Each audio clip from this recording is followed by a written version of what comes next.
Bom dia a todos, sejam bem-vindos, como sempre, né? No final de cada exposição, a gente tem esse bate-papo entre... Miriam, vou pedir a gentileza de você desligar teu som, querida. Pois não. Obrigado. A gente tem esse bate-papo para a gente poder compreender, né? Porque uma exposição, ela é uma exposição, ela está à mostra, porém, né? Os curadores, eles têm todo um conteúdo, uma narrativa para apresentar para nós, tá? Então, é muito legal ter essa troca, essa parceria. E, no caso, hoje nós estamos aqui, encerra-se amanhã a exposição, mas hoje, né, para a gente ter essa parte toda intelectual, essa nossa parceria que ocorre pela sexta vez com o nosso querido Museu Judaico, e a Roberta, logo ela falará para nós do museu, quando ele vai realmente inaugurar, e principalmente para que veio. A gente tem uma ideia, né? Mas a querida amiga Roberta vai explanar para nós. Então, para nós começarmos aqui, tá? A Linda vai abrir o espaço, vai falar um pouquinho da exposição, e a gente vai trocar com vocês depois, tá bom? Então, sejam todos bem-vindos. Linda, por favor, querida. Obrigada, Olívio. Primeiro, eu queria agradecer a Hebraica, que nos abre as portas. É uma oportunidade de mostrar o acervo de outra maneira dentro do clube. Como o Olívio falou, a gente já fez 6 exposições, Olívio. Essa é a 6ª exposição, né? Então, a gente já falou de cartões de Rosh Hashanah, de Hazanim, brasileiros em Israel, sobre infância, um acervo bem bonito que nós temos no Museu Judaico, Mulheres no Acervo, e agora a gente está falando sobre laços da imigração judaica. Especialmente no ano passado, quando pensamos qual seria o tema, a gente tinha acabado de montar a exposição Mulheres no Acervo, também na Hebraica, que foi uma situação um pouco atípica, né? Estávamos no meio da pandemia e a dificuldade de, o que fazer e como expor o material. A equipe já tinha feito a pesquisa no ano passado das mulheres e, mesmo assim, a gente expôs na galeria e nós pensamos na itinerância, inclusive, dessas exposições. Então, elas começam... essa é uma exposição, assim como das mulheres, que a gente começa virtual. Quem quiser pode ver essa exposição, Laços da Imigração Judaica, no site do museu. E no ano passado, quando a gente pensou, queremos falar de que assunto? Sobre o que a gente vai apresentar? O Centro de Memória do Museu Judaico é um espaço que tem 1 milhão de páginas de documentos, 100 mil fotos, então é um acervo muito rico sobre a comunidade judaica. Mas, no fundo, o que a gente quis com essa exposição é inspirar as pessoas, é pensar o que a gente pode fazer para inspirar as pessoas, para que eles continuem fazendo o que tantas pessoas já fizeram ao longo desse século, assim a gente pode dizer, né, Rony? Eu acho que o Rony vai explicar um pouquinho melhor, claro. Mas a ideia era essa, a gente falar de instituições que, em meio a muitas dificuldades, ajudaram pessoas nas diversas áreas e pessoas e instituições que fizeram diferença para tantas famílias quando chegaram aqui no Brasil. Esse foi o conteúdo principal, o nosso pensamento foi esse, e aí a gente convidou uma pessoa, 2, né, especiais, que a Mônica está aqui com a gente, que fez toda a pesquisa também, quero agradecer muito a Mônica, mas a gente convidou o Rony como curador, que é uma pessoa que conhece o acervo como ninguém, né, trabalhou no arquivo, vai falar um pouquinho, sobre esse tempo que esteve também no Arquivo Histórico Judaico Brasileiro, antes de ser Centro de Memória do Museu Judaico. E nós convidamos o Rony para fazer a curadoria. Então, o que eu vou fazer agora é um convite a vocês a fazerem essa viagem com o Rony. Rony, queria te convidar para falar, fique à vontade. Bom, olá, bom dia a todos, obrigado pela presença. Obrigado, Hebraica, Olívio, Val. Obrigado principalmente ao Museu Judaico e ao CDM, a Roberta e a Linda. Como o Olívio falou na apresentação, e agora a Linda retomou, uma exposição, na verdade, é um trabalho feito a muitas mãos. E acho que primeiramente, queria convidar todo mundo para conhecer a exposição, que fica até domingo na Hebraica. E é interessante o que significa falar que uma exposição é feita a muitas mãos, porque, primeiro, dentro dessa, vamos dizer, dentro dessa continuidade dessas exposições que foram feitas entre o Museu Judaico e Hebraica, a ideia partiu da Roberta e da Linda de fazer uma exposição com esse tema, com esse recorte, pensando nas instituições que deram acolhimento aos imigrantes que chegavam. Então, tinha uma ideia, assim, um conceito também pensado muito a partir do acervo que existe no CDM. E a partir daí a gente desenvolveu um recorte de temas, quer dizer, não só quais são essas instituições ou quais foram essas instituições. Aliás, uma coisa muito interessante é quantas dessas instituições ainda existem e quantas delas, as sucessoras dessas instituições continuam existindo, e mesmo outras instituições que foram criadas continuam a fazer um trabalho em parceria.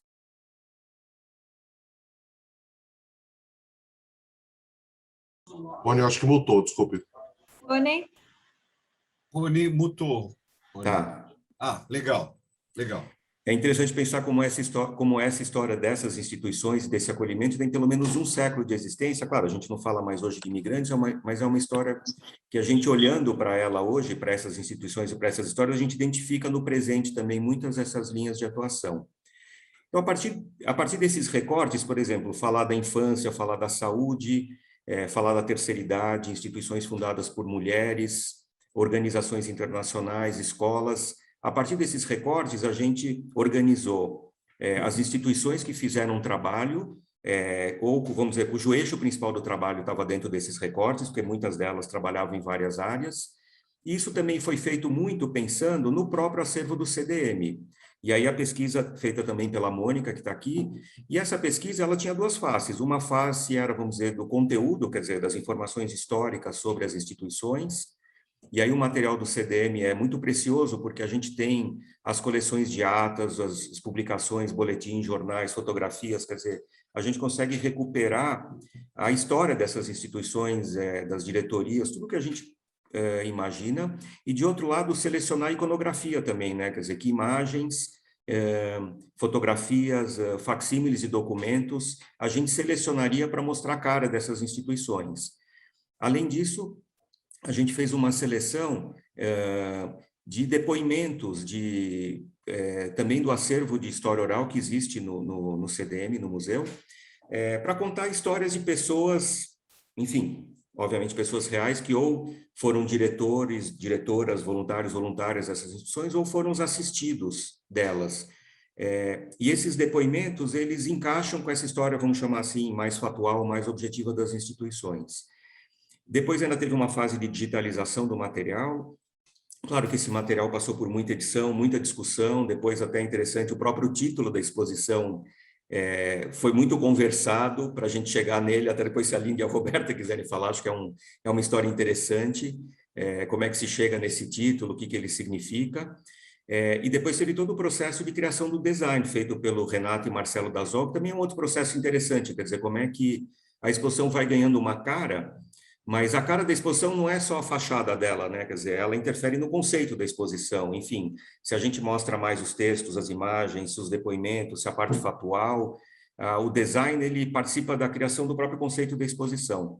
Então, é realmente um trabalho feito a muitas mãos. É interessante, o resultado está na Hebraica até amanhã, mas é uma exposição que está no site do museu. Depois a Roberta Linda, acho que seria legal passar o endereço, mas está no site do museu. Ela foi até concebida, é interessante que ela foi concebida nesses dois espaços. Ela foi concebida como uma exposição virtual, que é diferente de um site, quer dizer, uma exposição que está dentro do site do museu, e ela foi concebida também para ser presencial e depois itinerar para outros espaços.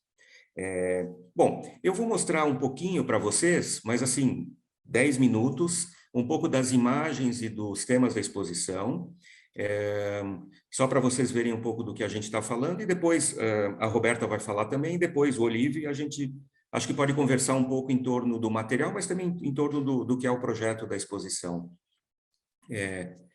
Bom, esse é o cartaz da exposição, mas acho que a gente pode já passar para o próximo, Linda. Aliás, para a primeira imagem de fotografia.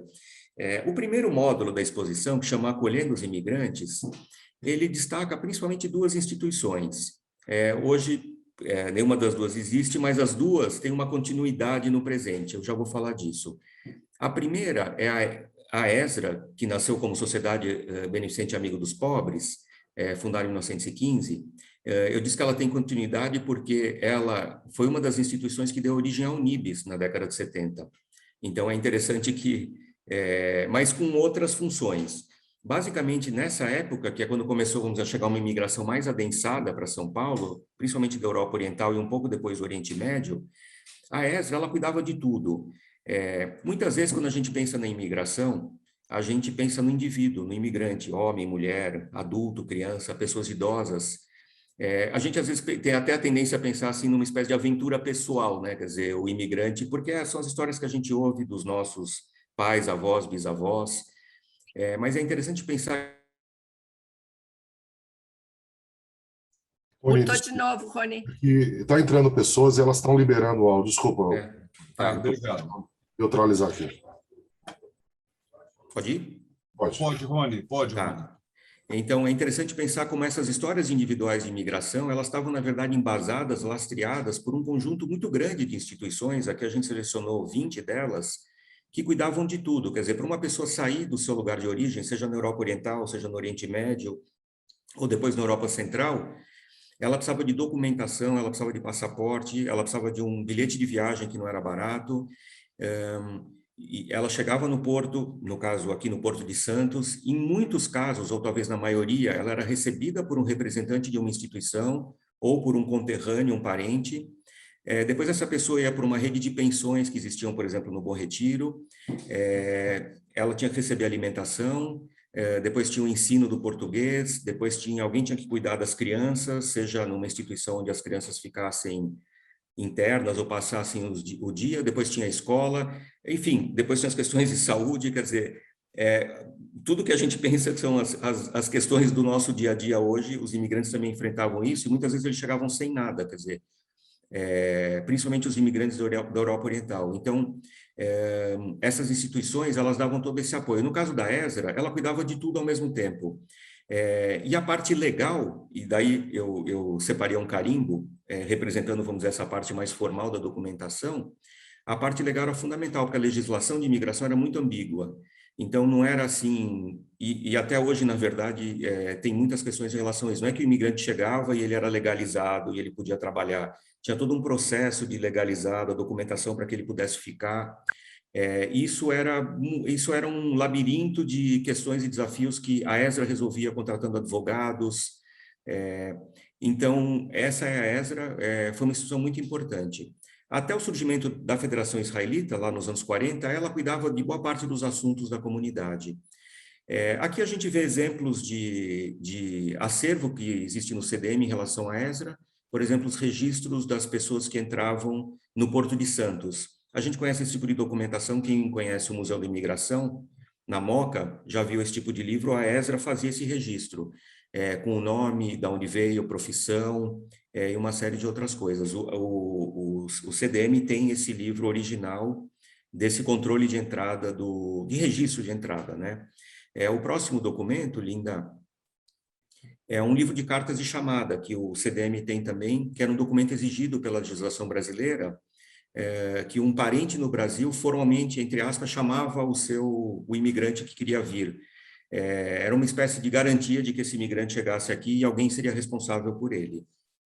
A outra instituição, indo para o slide seguinte, é a CARIA, a Comissão de Assistência aos Refugiados Israelitas da Alemanha, de 1933, que depois se fundiu com a Congregação Israelita Paulista, a CIP. Então é interessante, de novo, é uma instituição que não existe mais, mas as funções dela foram assumidas pela CIP.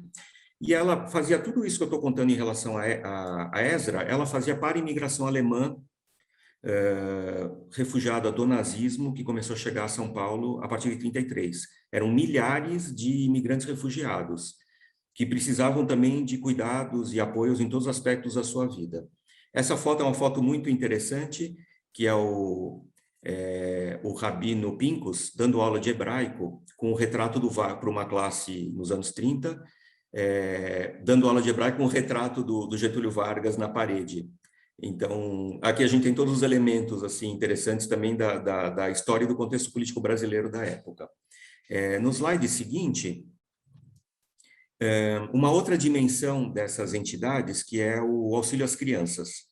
E aqui, na verdade, tinha 3 entidades, assim, muitas entidades trabalhavam com as crianças, como a gente acabou de ver, mas na década de 30 foram fundadas 3 instituições especificamente para isso. O Lar das Crianças das Damas Israelitas, que ainda existe na mesma casa no Bom Retiro, na Rua Jorge Velho, hoje é da Unibis. O Lar das Crianças da CIP, que nós estamos vendo aqui o slide, e uma outra instituição que a gente não tem imagens, que é a Gota de Leite, que principalmente cuidava de crianças recém-nascidas e crianças pequenas.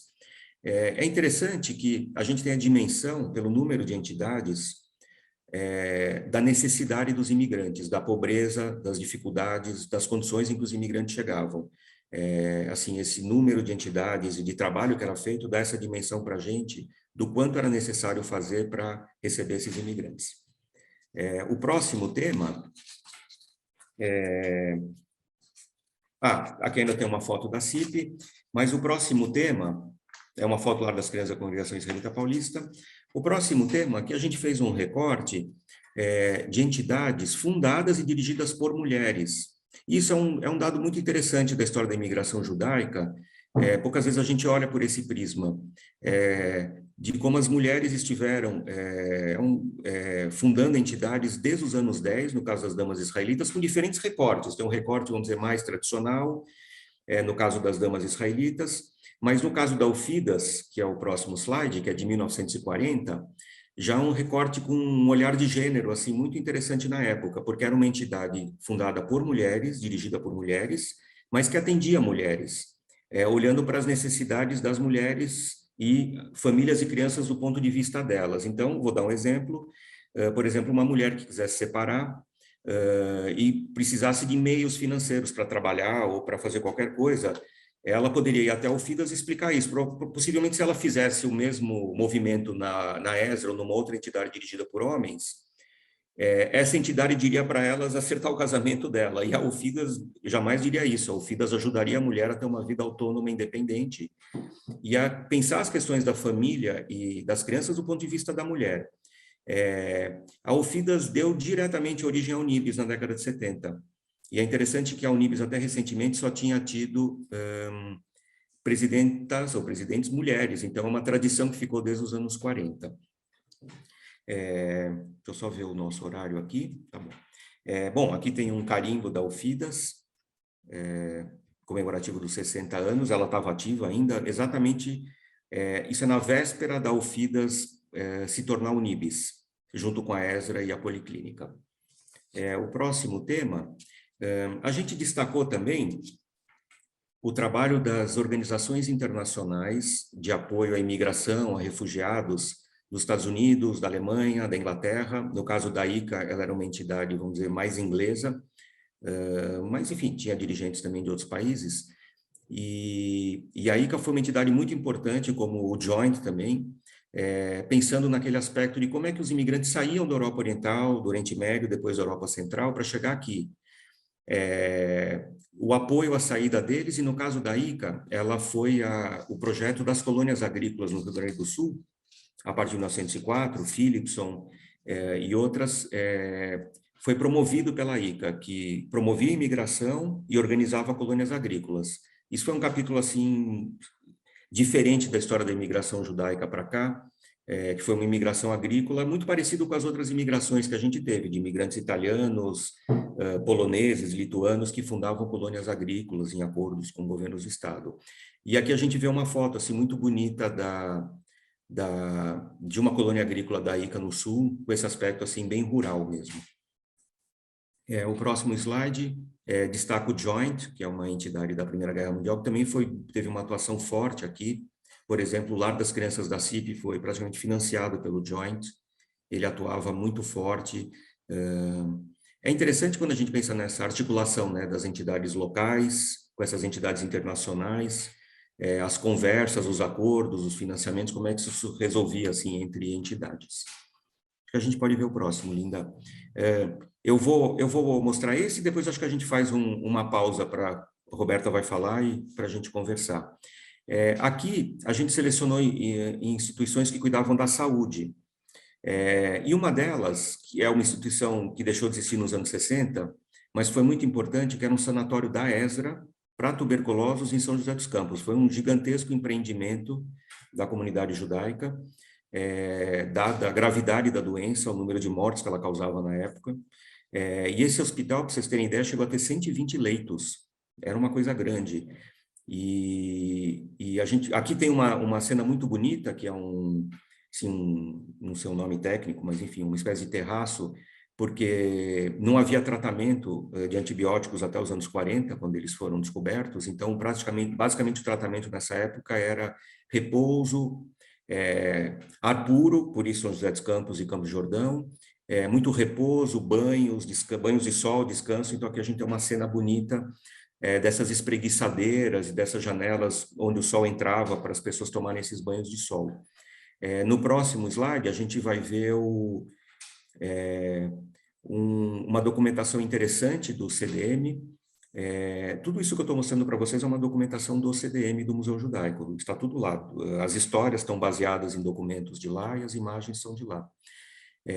A ESRA fez campanhas muito grandes na época, entre comunidades do país todo, para a construção do sanatório, e usava livros de ouro como esse, e para as comunidades poderem mandar pacientes. Então, vinham pacientes de outras cidades e, inclusive, estados para esse sanatório.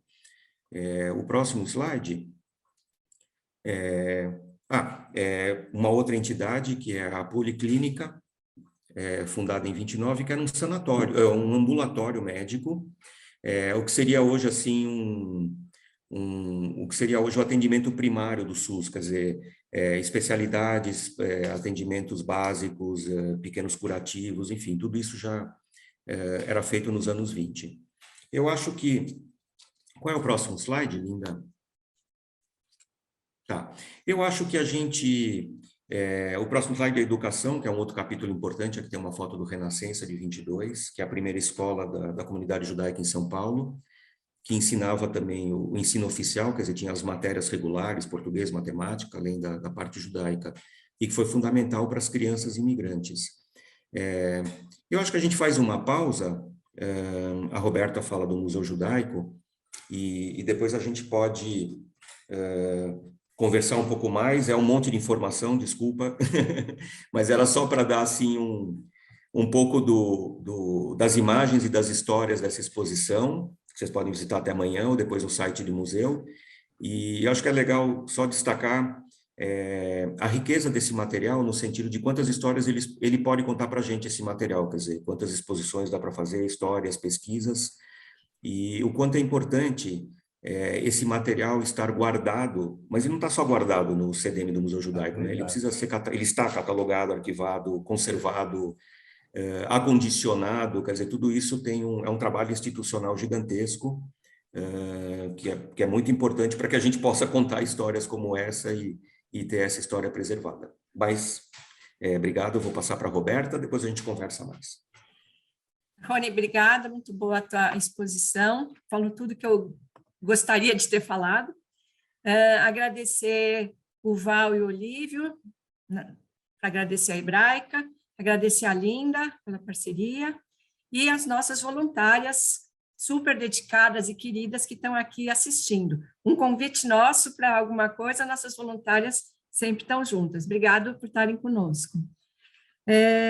Eu tinha certeza que convidar o Rony para fazer a curadoria da exposição, junto com a Mônica, era o caminho certo. Eles mostraram para a gente coisas que nós desconhecíamos do nosso próprio acervo, né? Então, todos vocês sabem que a gente tem 1 milhão de páginas de documentos, 100 mil fotos, 20 mil livros, 500 depoimentos de história oral, mas os recortes possíveis, cada exposição é uma. Vocês podem ver que nós não repetimos nada de uma exposição para outra na Hebraica. Então, o Rony fez esse recorte, um outro curador poderia ter feito um outro recorte. Mas assim, eu fico feliz com esse recorte que o Rony fez, porque mostra essa solidariedade da comunidade, e principalmente o papel forte que as mulheres sempre tiveram, né? Então, Rony, muito feliz esse recorte que você fez.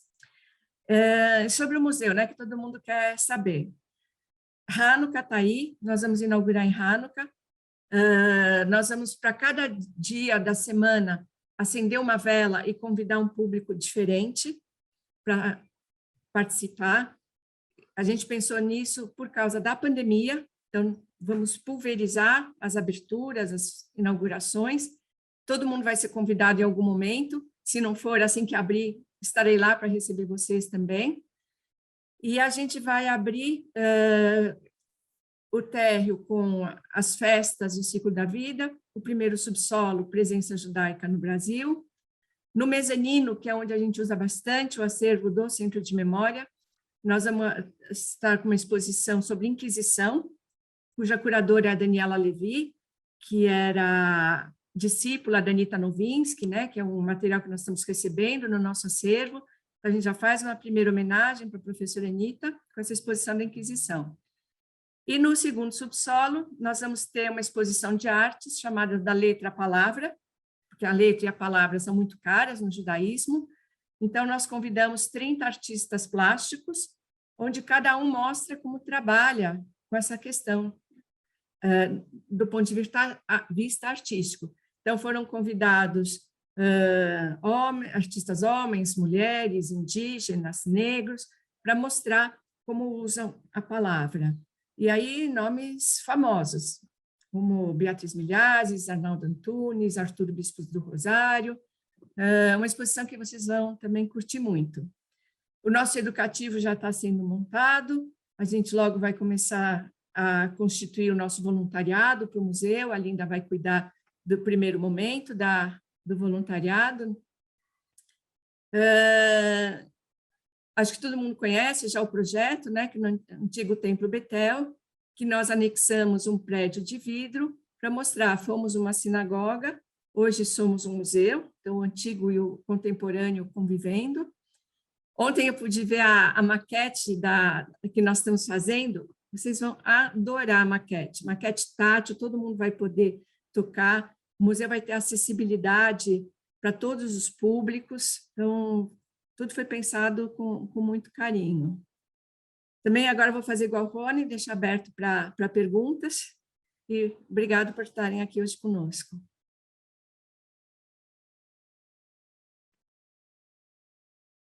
Obrigado, Roberta, obrigado, Rony, obrigado, Linda. Então, agora deixa eu arrumar aqui. Pronto. Pessoal, eu acho que agora, com esse conteúdo que o Rony abriu para nós vamos deixar agora aberto aqui para vocês, para que a gente possa ter uma troca, tá? Então, quem quiser, por gentileza, tá? Pode abrir o microfone, tá? Fazer a pergunta, depois fechar o microfone, e para quem já falou, tá? E acho que os dois aqui, no caso, é o Rony e a Roberta, tá bom?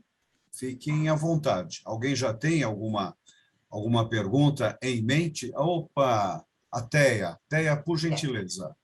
Olha, eu já da outra vez prometi, é o seguinte, ao FIDAS, tem gente que está esperando que vocês convidem os bisnetos e netos para estar ao par do museu. Nenhum deles estava ao par. E eu tenho um deles, até o presidente do Renascença, que é o Marcelo Kaufmann, ele disse, eu nunca recebi um convite do museu. Então, eu prometi para a Roberta alguns nomes de bisnetos dessa gente que trabalhou quando eu vim, essa gente que trabalhou na UFIDAS, no Minatracede, e falei que o José Meixes é o único que está vivo e que pode contar muita coisa a mais. Eu acho que é isso que eu posso falar para o Rony. Rony, eu vim em 39, então eu sou parte daquilo que você falou. Rony, quer? Fala. Rony, abre aí. Eu ia perguntar para a Teia se ela quer contar alguma história, se você tem uma história, prazer em te ver, Teia, se você tem alguma história tua com a UFIDAS ou outra entidade, Eu seja da trabalhei infância. com é isso que eu ia falar. a foto que você mostrou é da primeira deputada, que é a família da Elisa Kaufmann. Eu não sei. A Elisa Kaufmann foi a primeira deputada judia. Tentei botar em dois graus. Aí é bonito. Pessoal, desculpe, é que tem pessoas entrando no circuito e estão ligando o microfone, eu estou tentando desligar, desculpe, tá? Já regularizei. Posso falar? Aquela foto que você mostrou da Alfidas, vocês sabem quem é aquela pessoa? Sim, a Elisa Kaufmann Pois é, ela foi a primeira deputada pelo Partido Comunista judia, mas ela logo saiu. A filha dela, uma faleceu, mas uma pode dar muita informação, a Irene, e pode contar muita coisa. Eu entrevistei essa gente, eu sei. Aliás, eu fiz parte da Unibes, 20 e poucos anos. Então, na exposição, Teia, tem um pequeno depoimento que a gente usou da Elisa Kaufmann, tanto no site quanto na exposição presidencial. Justamente a gente destacou ela, e ela foi uma deputada caçada, né? Eu sei, imagina. Eu trabalhei lá nessa época. Eu trabalhei com ela. E foi ela que me pôs assim, me ensinou o que é ser voluntária, que tem que ter um certo compromisso, porque não adianta ser voluntária só porque você quer, e o que você quer fazer. E uma das coisas que eu fiz, e depois me arrependi, achei ruim, eu preciso falar, é fazer sindicância.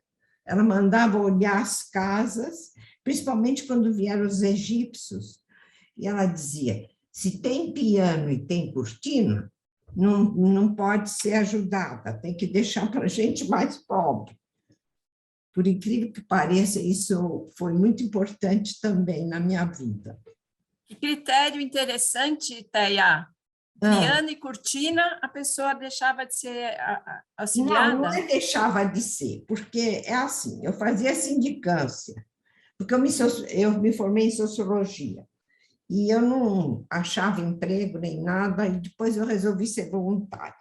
Aí a Lisa me abriu o campus para eu ser voluntária, que eu queria mesmo ser voluntária. E uma das coisas que ela falava, que se a casa tem cortina, tem um piano chique e tem uma mesa já posta, essa gente não precisa de ajuda. É porque a gente dava ajuda para as crianças irem para a escola. E pagava, né? E pagava também os psiquiatras, que o Ayn Greenspan atendia. E ele dizia, nem que seja para pagar R$10, R$10 não, naquela época era outro. Tem que pagar, senão não dão valor ao tratamento. São coisas que eu passei e estou passando para vocês. E Teia, mais uma pergunta. Você veio por alguma dessas instituições de auxílio à imigração? Não, eu vim com carta de chamada. Meu pai já estava aqui. Aliás, tem uma foto do meu pai vindo para o Brasil, mas eu vim com carta de chamada. Mas depois nós tivemos que pagar 30 contos de réis para eu, minha mãe e meu irmão entrarmos. Mas meu pai já estava aqui. Teia, aproveitando, o que é essa carta de chamada? Tem um livro inteiro sobre isso, meu filho. Fala para nós. A carta de chamada dizia que nós temos que trabalhar. Infelizmente, meu irmão ficou com a carta, ele faleceu e nunca soube.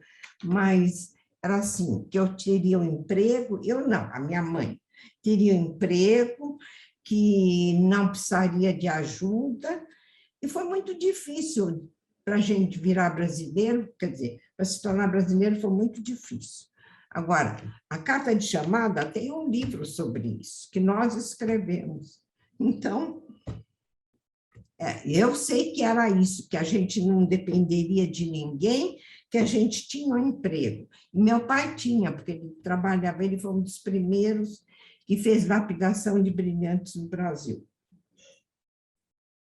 Infelizmente, eu não tenho documentos nem nada, e eu só tenho uma balancinha que sobrou. Mas você é o nosso documento. Muito obrigado pelo que você está Olha, trazendo, viu? é que eu estou numa idade, que pena que eu não posso ir lá para o museu trabalhar, mas eu tenho vontade. Olha que bonitinha. Mas você está trabalhando com a gente, Teia? Eu estou, mas... Então, né? Isso mesmo. 10 anos menos, eu faria muita coisa. Posso falar? Claro, por favor, Posso? por favor. Então, gostei muito. A Teia, ela se recusa a dar entrevista de história oral, porque ela diz que não tem nada para falar. Então, nós precisamos manter gravado tudo que a Teia falou hoje aqui, porque é história oral, e é a história dela. E muito obrigada, Teia, por contar tudo isso para nós. Foi muito bom. A Miriam tem um pedaço da minha história, que ela me pegou como experiência quando ela começou a fazer o primeiro, não sei, primeiro acho que vídeo. A Miriam tem um pedaço, mas eu não tenho muita coisa não, porque como eu transcrevi muita história de imigrantes, a minha história é igual a todos esses imigrantes. Nenhuma história é igual a outra, né, gente? A gente está aqui falando de histórias. Não, mas no fim se torna igual. Desculpe, mas... Eu acho que a Teia está sendo humilde com a gente, né, Teia? Não é não. Olha, eu tenho respeito. Nossa, você não sabe que eu tenho respeito pelo CD-ROM. Ai, meu Deus. Tenho respeito muito grande. E, Teia, quem é essa Miriam que você está falando? Ela está aqui com a gente, essa Miriam que você fala? Não está? Ela é da história oral, ela trabalhou... Então, pera, Teia, fala um pouco da Miriam. Quem é essa Miriam que não está aqui, que você está falando dela? Quem foi é? nossa chefe, 20 e poucos anos. Ela trabalhava conosco e ela resolveu um dia que ela ganhou acho que é primeiro, não sei qual dos aparelhos mais modernos, ela disse, alguém tem que ser experiência. Eu falei, sabe, vem em casa, que eu falo um pouquinho. Mas eu falei só até 7 anos, até eu entrar no Talmud Torá.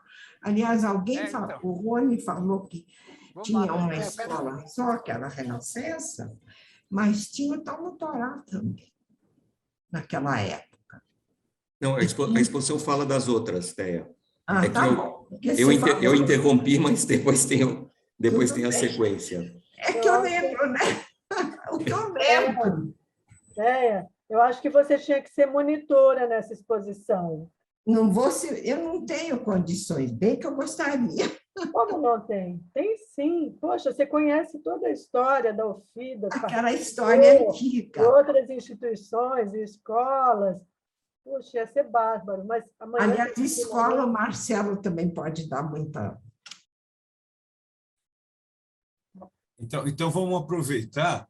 Rony, quando você parou, tá, com os teus slides, você parou exatamente no Rena, né? Você quer falar um pouquinho do Renascense para nós, Rony? Posso falar. Por favor, fala. Né, Teia? Vamos ouvir um pouquinho o Rony, né, Roberta, Linda... Vamos ouvir um pouquinho. Fala um pouquinho do Rena para nós, cara. O Renascença é uma escola que está fazendo 100 anos no ano que vem, né? É uma dessas instituições centenárias contínuas, né? Porque ele é a mesma escola há 100 anos, né? O mesmo nome, o mesmo... Interessante isso. Tem algumas poucas instituições que, vamos dizer, perduram assim nesses 100 anos com a mesma instituição. O interessante do Renascença, entre muitas coisas, depois, como a Teia falou, tem outras escolas que surgiram, e surgiram também escolas em bairros, né? Então, tinha a escola do Slaycliffe no Brás, tinha a escola do Cambuci, tinha uma escola na Lapa. As instituições que acompanhavam, vamos dizer, a geografia dos bairros eram basicamente a escola e a sinagoga, que são aquelas instituições que você frequenta no dia a dia, né? Mas o Renascença é uma instituição interessante porque ele tinha que lidar com essa questão das crianças imigrantes, que muitas falavam Yiddish no começo, então ele, ao mesmo tempo que ele tinha um projeto de, vamos dizer, de escola judaica, de educação judaica, ele também era escola que oferecia esse ensino oficial, né, das disciplinas. Ele era uma escola regularizada, oficializada pela Secretaria de Educação da época. Então, ele oferecia as disciplinas, no início era só o que a gente chamava de primário na época, e ele tinha também cursos profissionalizantes. Então, muitas dessas crianças, ao sair, algumas iam fazer ginásio do Estado, outras iam trabalhar. Jovens, né? Muito comum, havia muitos jovens que trabalhavam, enfim, em diversos ofícios, né? Ou ajudando a família. Então, o Renascença teve essa importância. Uma das muitas coisas interessantes do Renascença como ele era, na época, vamos dizer, uma ideia de ensino que a gente poderia chamar de bem moderno hoje. Primeiro, meninas e meninos juntos.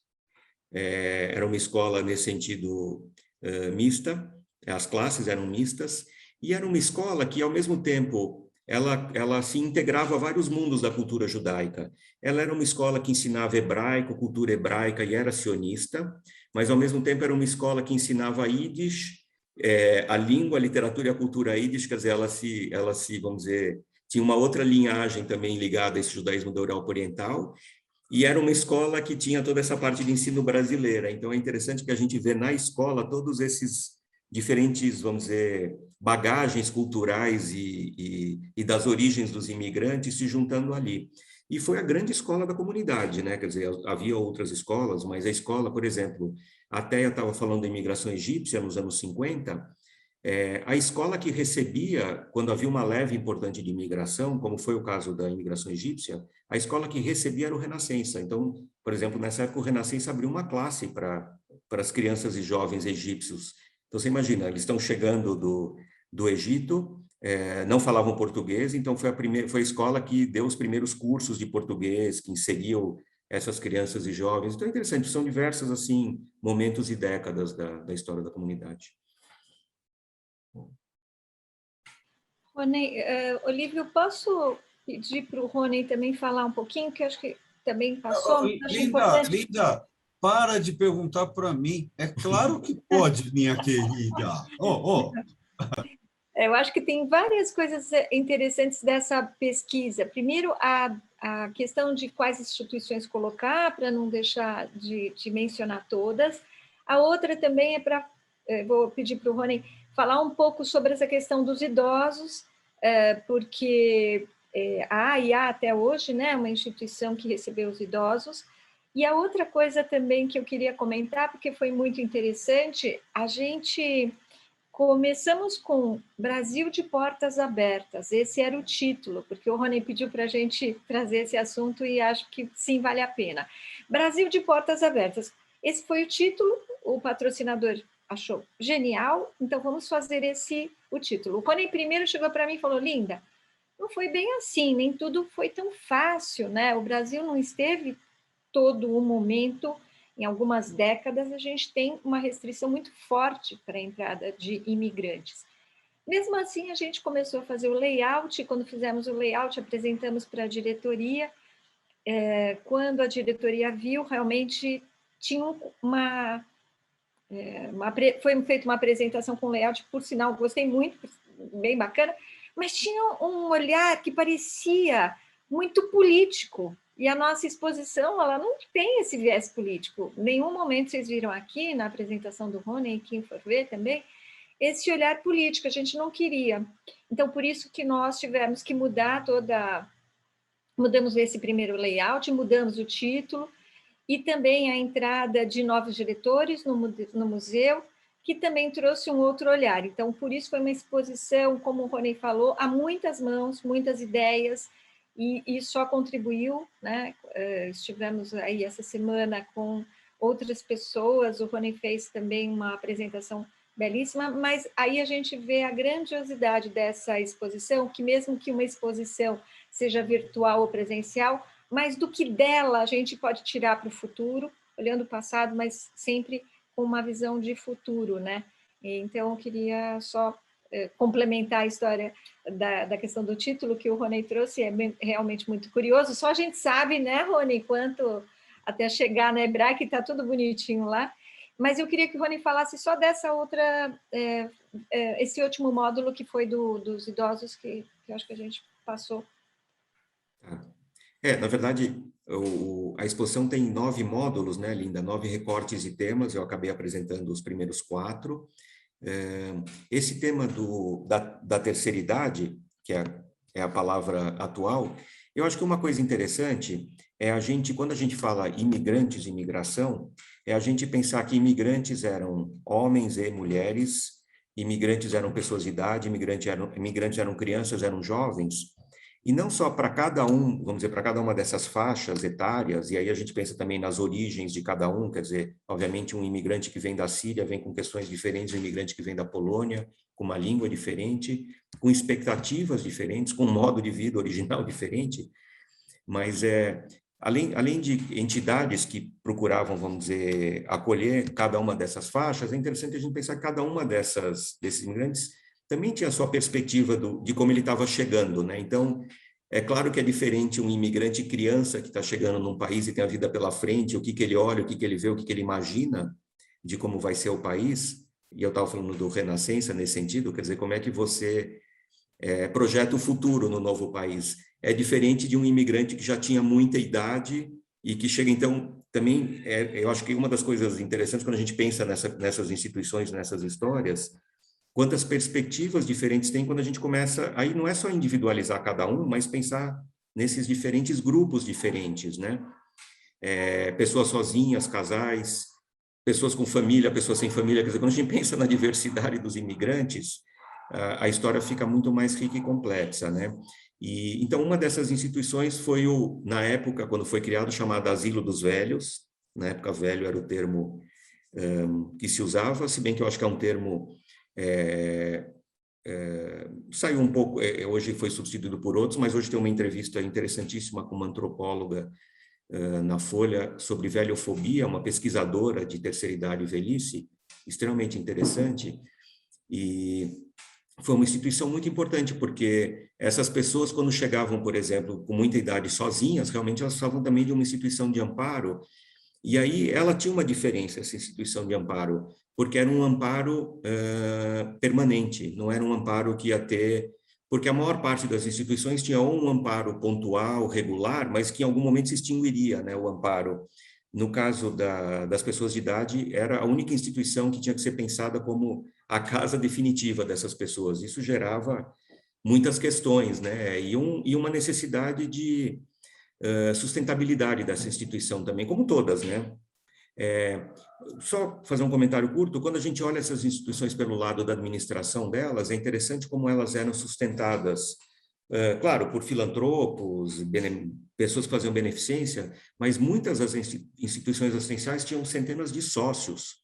Como a gente hoje é sócio de um clube ou de uma sinagoga ou de uma entidade, essas entidades assistenciais tinham uma estrutura de sócios, pessoas que pagavam uma mensalidade para manter as instituições, né?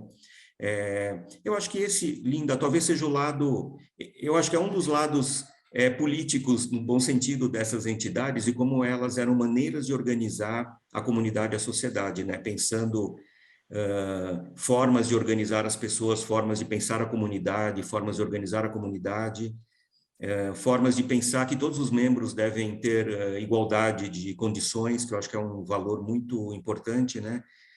De que todas as pessoas vão ser parte da mesma, quer dizer, eu acho que tem aí um lado interessante, né? Mas, enfim, só ia fazer esse comentário. Acho Não que sei bem se alguém colocado. quer fazer alguma pergunta. Pessoal, perguntas? Não? Eu ia Então, colocar que o Rony fez um complemento bem importante para poder amarrar essa questão. Gostei, Rony, desse complemento. Rony, como não tem ninguém ouvindo a gente aqui, agora de curador para curador, tá bom, cara?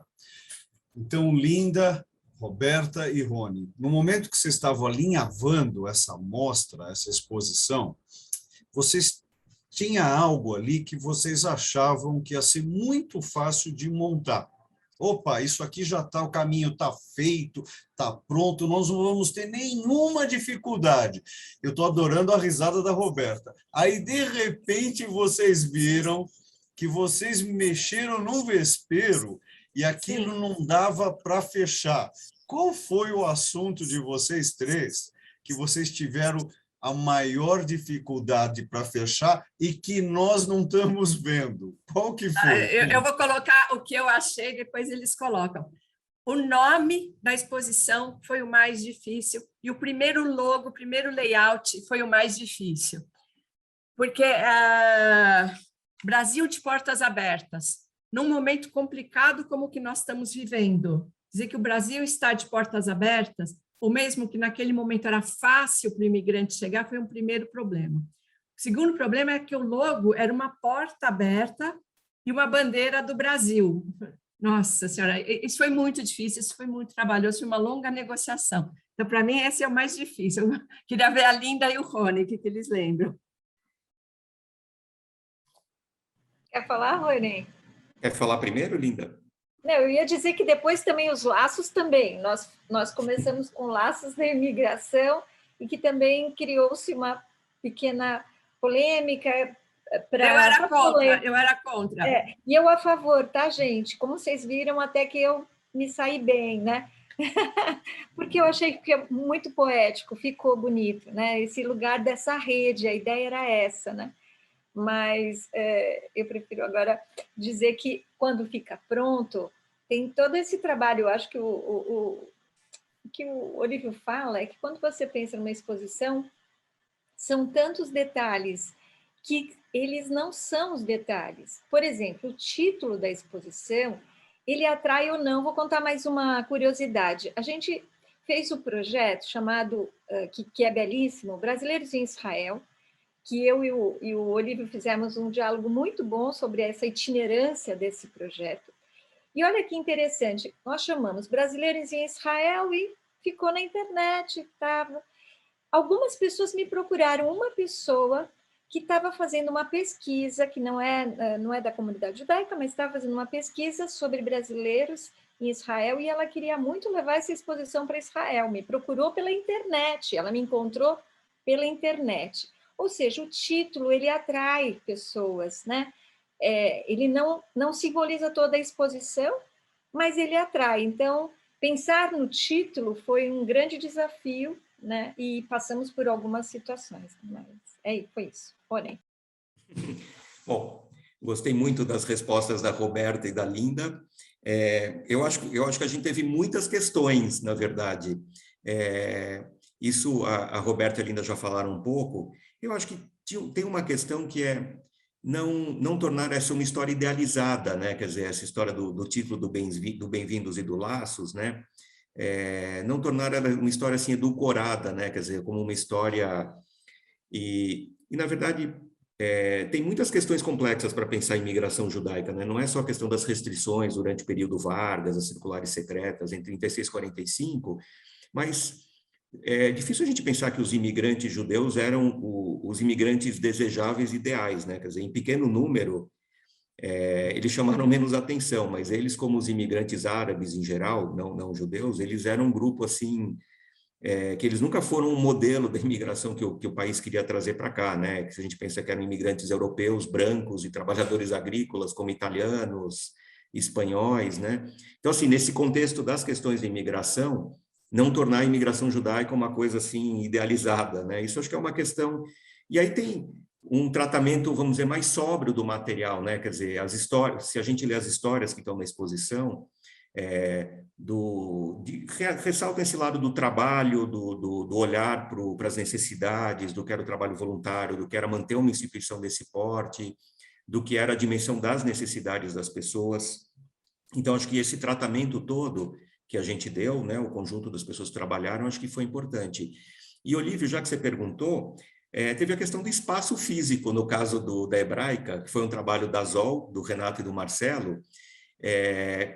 A exposição, para quem puder conhecer, eu acho que vale a pena, ela tá bonita, né, um trabalho de design muito bonito, mas como é interessante esse olhar dos designers como eles fazem a exposição se assentar no espaço, né? Quer dizer, como eles olham o espaço e veem a exposição lá.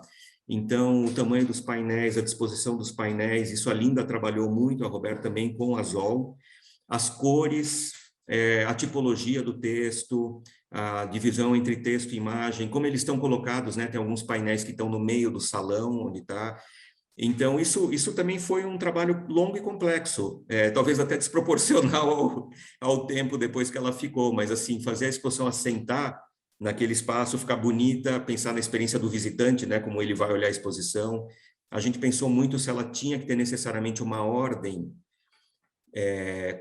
cronológica ou de painéis, se a gente tinha que deixar isso claro para o visitante, o que era 1, 2, 3, 4 ou não. No fim, a gente optou por não, mas a gente ficava na dúvida de quando o visitante entra, para onde ele vai, né? Ele vai para a esquerda, vai para a direita, ele vê esse primeiro, ele vê... Então, tudo isso são coisas que a gente pensa, enfim. Então, não é que são dificuldades, mas acho que faz parte desse processo de trabalho e para quem trabalha, para todos nós, é um processo muito interessante, porque o resultado da exposição, no fundo, é isso, né?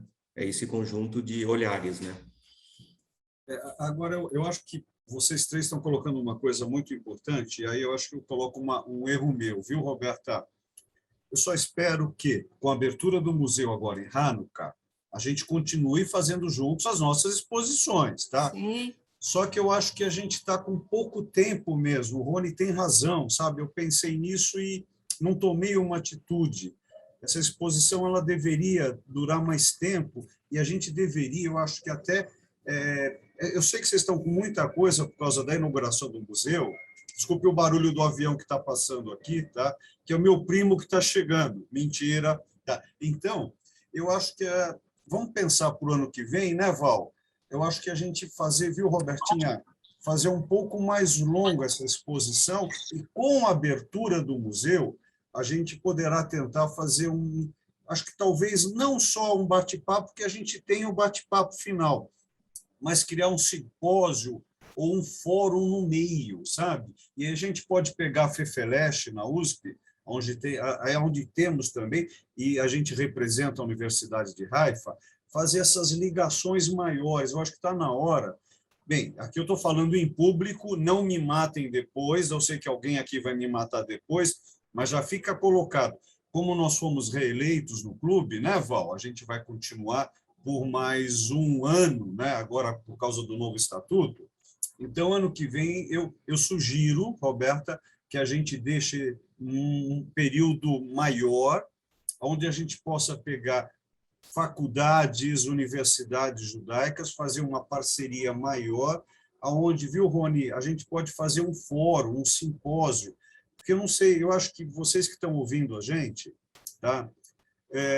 Para montar uma exposição, o estalo é fácil, mas a realização é muito difícil, gente. Eu vou lembrar agora, e a gente vai rir disso, a primeira exposição que o museu montou na Hebraica. As meninas estavam lá de madrugada, colando, tá, as coisas na parede, e de manhã cedo, tudo que elas colaram de madrugada estava no chão. Roberta, conta isso, conta como é que foi essa história. Conta. Isso é sufoco, isso é um sufoco que a gente passou. A primeira exposição que a gente fez sobre os cartões de Rosh Hashanah, a gente tinha adesivado e tinha funcionado bem. Então, para a segunda, vamos com esse material adesivado de novo. Só que alguma coisa aconteceu com a tinta, com a parede ou com o adesivo, e tudo no chão. Aí a Pingo Digital, que era a nossa parceira, varou a madrugada, reimprimindo tudo, para que a gente pudesse abrir no sábado com aquele sorriso, assim como se nada tivesse acontecido. E aprendemos a não fazer mais com adesivo e sim com placas. Faz parte, né, Olívio? Coisas de curadoria. Faz parte. Eu lembro quando eu estava diretor ainda no MUB, quando vocês expuseram o quarto, me ajuda, Roberto? As meninas do quarto 28. Isso, né? Aquela foi uma das exposições mais bonitas do meu período do MUB que vocês fizeram lá. Foi muito bonito, muito bonito. Como sempre, é um prazer ter essa parceria, sabe? Aproveitando, ó, lá vou eu sei... Fala, Olívio, Linda, fala, Linda. Fala vamos você. só Fala. aproveitar que tem duas pessoas aqui que podem contribuir. Uma é a Mônica, que fez a pesquisa, queria agradecer, e se a Mônica quiser contar um pouco, falar sobre essa, eu acho que é importante ouvir também a Mônica, até sobre a discussão da vitrine e tudo mais. E a outra é a Débora Barmac, porque a gente falou do Núcleo de História Oral, a Débora é a coordenadora, que também está aqui, se quiser falar um pouquinho sobre esse trabalho. Mas acho que a gente podia começar pela Mônica, não sei se a Mônica quiser, fique à vontade também, Mônica. Não fica à vontade, não. Vai ter que falar assim. Estão me ouvindo? Dá para escutar? Então, tá bom. Não, vocês estavam falando das dificuldades da exposição, dos desafios. Uma única coisa que eu acrescentaria, além dessas que já foram contadas, é que eu acho que um dos grandes desafios, né, meu e do Rony, foi poder fazer esse corte, porque tem muitas entidades, quando a gente fala de entidades que acolheram os imigrantes, a gente está falando de uma gama muito grande, que incluía outras coisas, que não eram entidades dedicadas a isso, mas que acabavam ajudando, né? Então, como sinagogas, movimentos juvenis, clubes, né? Quer dizer, que são entidades que acabam ajudando. E eu acho que um dos grandes desafios é esse, que a gente tinha um volume muito grande de informação, né, de como fazer esses recortes, né? E o CDM tem uma quantidade enorme de material, né, sobre todos esses. Então, assim, como escolher um depoimento entre os 500 do acervo de história oral, né? Como, eu acho que esses são também, da parte de conteúdo, os desafios de uma exposição, que quando alguém chega, parece que os temas já estavam dados, né? Eram 9 os temas, né? Não, eles foram muito mais, eles foram sendo selecionados, enfim, tem todo um trabalho de todo o conteúdo antes de chegar nesses desafios que a gente estava falando. Enfim, eu acho que era isso. A Linda comentou da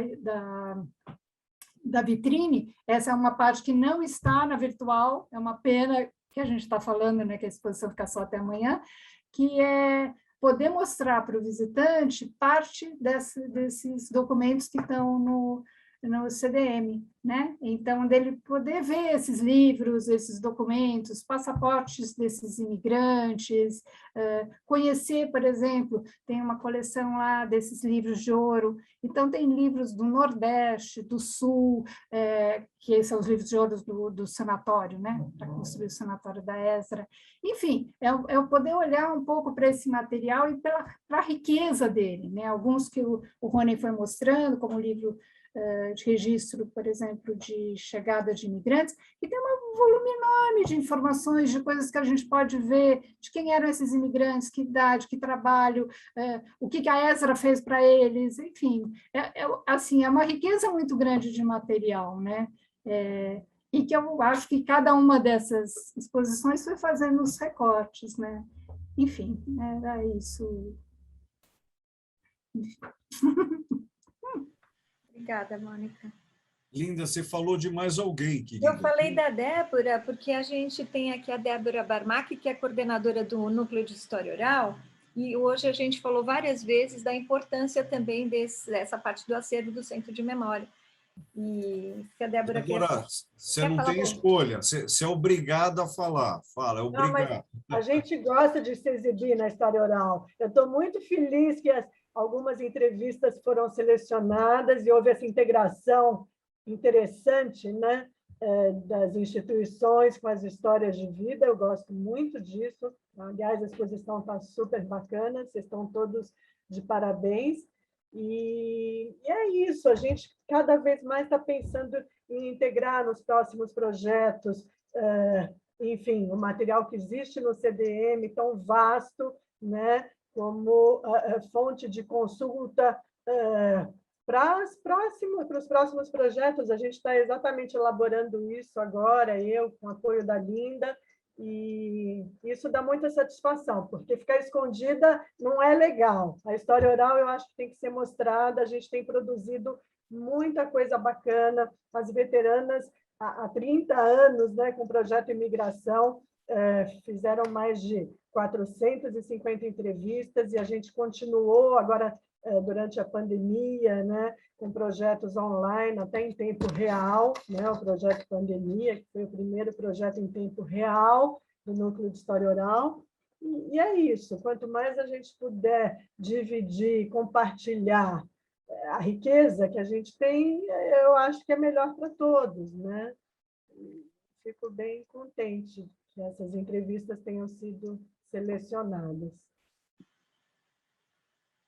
Acho que é isso. Obrigada. Aliás, deixa eu só fazer um complemento. Além dos 3 livros que as meninas produziram nesses 30 anos, né? Passagem para a América, Carta de Chamada e Viagem Sem Retorno, agora acabou de sair do forno um livro da Adriana Jacobsberg, não sei se ela ainda está aí, Imigração Judaica, esqueci o título completo, acabou de sair do forno, ela selecionou 10 entrevistas e... qual é o título completo? Imigração Judaica, é isso. Isso ela acabou de produzir e ela selecionou algumas entrevistas, fez alguns complementos, atualizou, entrando em contato com essas pessoas e complementou, e está muito... Eu ainda não tive tempo de ler, mas as colegas que leram falaram que não dá para parar de ler, que está super, super bem organizado, então, mais uma Estou mostrando a capa aqui do livro.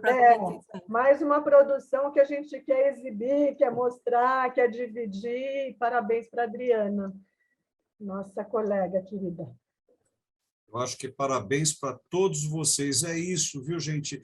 Eu acho que a gente está expondo durante pouquíssimo tempo e vocês têm muita coisa para mostrar, sabe? Enquanto curador da galeria do clube, e o meu trabalho também no clube é a questão da irradiação do conhecimento que ocorre dentro da galeria, esse é o meu trabalho dentro do clube hoje. O que depender de mim, a Roberta, a Linda, eles já sabem disso.